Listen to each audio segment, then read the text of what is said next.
और अब आपको गाजीपुर बॉर्डर पर उस जगह की रिपोर्ट दिखाते हैं जहां पर तीनों रास्ते बंद हो जाते हैं। आप देखिए एक और खास पड़ताल। नेशनल हाईवे 9 से दिल्ली जाने का जो रास्ता है, आपको हमने दिखाया कि तीनों लेन, ये नॉन स्टॉप लेन है, ये दूसरी लेन है जिसमें बीच बीच में मोड़ है, और तीसरी सर्विस लेन, तीनों यहाँ के बंद हो जाती हैं। यहाँ पर जो हमने आपको नीचे दिखाया कि गाजियाबाद पुलिस की तरफ से 2 बैरिकेडिंग लगाई गई है, जिसके पीछे दलील ये दी गई है क्योंकि आगे किसान हैं, उनकी सुरक्षा की दृष्टि से ट्रैफिक को नहीं जाने दिया जा रहा है। और यहाँ से शुरू होती है किसानों की नाकेबंदी। ज़रा विपुल दिखाएं, किसान मोर्चा गाजीपुर, ये जो आप यहाँ पर देख रहे हैं नॉन स्टॉप जो लेन है, इसी लेन पर किसानों का वो मंच है जो कि रोड के बीचों बीच है। हालांकि किसानों की तरफ से कहा गया कि लेन जो है वो एम्बुलेंस के लिए खोली गई है, लेकिन फ़िलहाल इसे आप देखेंगे तो ये पूरी तरह से बंद है।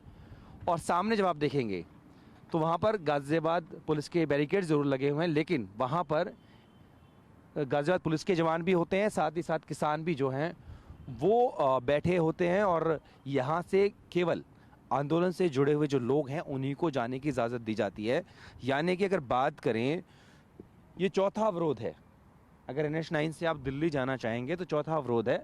हालांकि जो पीछे के 3 अवरोध थे उनको जो है गाजियाबाद और नोएडा पुलिस की तरफ से लगाया गया था, कि जिस वजह से कहा गया है कि किसान आगे बैठे हैं, तो कहीं ना कहीं अगर गाड़ी का ट्रैफिक यहाँ से खोला जाता है तो ऐसे में किसानों को कोई चोट भी पहुँच सकती है, या जो गाड़ियाँ जाएंगी उनको भी क्षतिग्रस्त किया जा सकता है। तो उसी के डर के और एहतियात को देखते हुए जो ट्रैफिक है वो वहाँ से बंद है। अब यहाँ पर भी आप देखेंगे तो यहाँ पर किसानों की तरफ से ये बंद किया गया है। और अगर देखा जाए तो यहाँ पर भी आप पढ़ेंगे तो गाजीपुर किसान एकता मोर्चा गेट नंबर 1 स्टॉप ठहरिए, आगे रास्ता बंद है।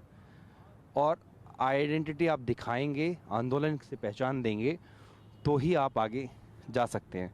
ये स्थिति अभी भी ऐसी है जैसी पिछले 11 महीने से बनी हुई है।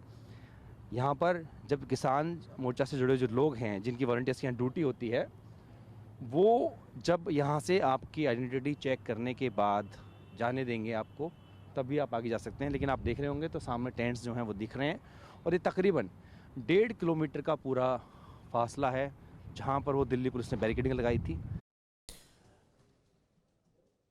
और इस बीच एक और बड़ी खबर आपको बताएं, दिल्ली के बॉर्डर पर TV9 भारतवर्ष का रियलिटी चेक। TV9 भारतवर्ष पर बैरिकेडिंग हटने की पूरी पड़ताल लगातार जारी है। जहां पुलिस ने हटाई बैरिकेडिंग, वहां से एक्सक्लूसिव रिपोर्ट आपको हम दिखा रहे हैं।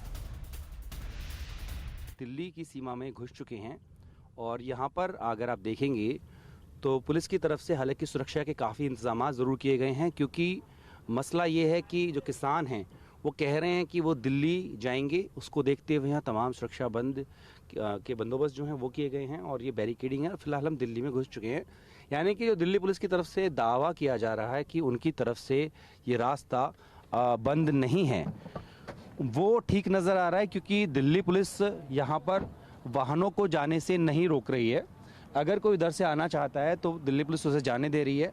हालांकि चेकिंग ज़रूर यहाँ पर की जा सकती है, और ये देखा जा रहा है कि वो वाकई में आम आदमी हैं, या जिस तरह से किसान बार बार दावा कर रहे हैं कि वो दिल्ली की सीमा में जाएंगे, संसद भवन जाएंगे, तो किसान हैं या क्या है। क्योंकि कुछ ऐसे वाक़ये हमने भी यहाँ पर देखे कि किसानों के संगठन से जुड़ी एक कार जो है, जिस पर संयुक्त किसान मोर्चा का झंडा लगा हुआ था, उसको दिल्ली पुलिस ने सीमा में नहीं जाने दिया और वो वापस लौटी। हालांकि पुलिस वालों का यह ज़रूर कहना था कि अगर संगठन के झंडे आप लगा के नहीं जाते हैं तो जाने दिया जाएगा। तो कुल मिला के अगर देखें तो इस रास्ते को खुलने की जो पूरी कह सकते हैं जो बातें हैं, वो 3 पक्षों के अंदर यहाँ पर घूम रही है। एक तरफ दिल्ली पुलिस है, दूसरी तरफ यूपी पुलिस है, और बीच में वो किसान हैं जो बैठे हुए हैं। दिल्ली पुलिस का दावा ये कि हमने बैरिकेडिंग खोल दी है, हमारी तरफ से कोई रुकावट नहीं है।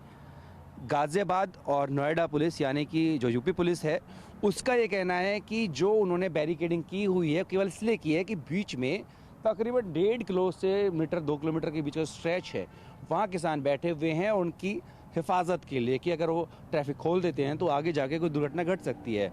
लेकिन बीच में हमने देखा कि किसानों की तरफ से भी बैरिकेडिंग लगाई गई है, और किसान किसी भी व्यक्ति को नहीं अंदर आने दे रहे हैं गाड़ियों को, क्योंकि उनका कहना है जो संगठन से जुड़े हुए गाड़ियां हैं या आपातकालीन, जिसमें एम्बुलेंस से लेकर तमाम ऐसी चीज़ें आती हैं, मीडिया है, उसको जाने दे रहे हैं, बाकी लोगों के लिए बंद है। तो कुल मिला के ये ज़रूर हकीकत है कि बैरिकेडिंग खुल गई हैं, लेकिन रास्ता अभी भी बंद है। और इस रास्ते को बंद होने का जो कारण है वो एक दूसरे पर डाला जा रहा है। पुलिस कह रही है किसानों ने किया है, किसान कह रहे हैं कि पुलिस ने किया है। लेकिन इस बीच जो आम आदमी है, जिसको काफ़ी महीनों से उम्मीदें थी कि खुलेगा, 11 महीने का इसका इंतज़ार था, वो अभी भी इंतज़ार पूरा होता हुआ नहीं दिख रहा है। बैरिकेडिंग खुली है लेकिन ट्रैफिक इस पर नहीं चल पा रहा है। हालांकि इक्का दुक्का जो एम्बुलेंस है, एक दो गाड़ियाँ जो हैं वो ज़रूर यहाँ से पास हो रही है, लेकिन क्योंकि मुख्य मार्ग है, ये लाइफलाइन है इस तरफ, अगर इस क्षेत्र की बात करें दिल्ली जाने और वापस आने के लिए, तो तमाम चीज़ें जो हैं वो जस की तस बनी हुई है। भले ही शुक्रवार को दिल्ली पुलिस की तरफ से एक बड़ी कवायद करते हुए बैरिकेडिंग हटा ली गई थी। जर्नलिस्ट विपुल के साथ जितेंद्र भाटी, टीवी9 भारतवर्ष, गाजीपुर तक दिल्ली। अड़ी सोमवार से शुक्रवार शाम 6 बजे सिर्फ टीवी9 भारतवर्ष पर।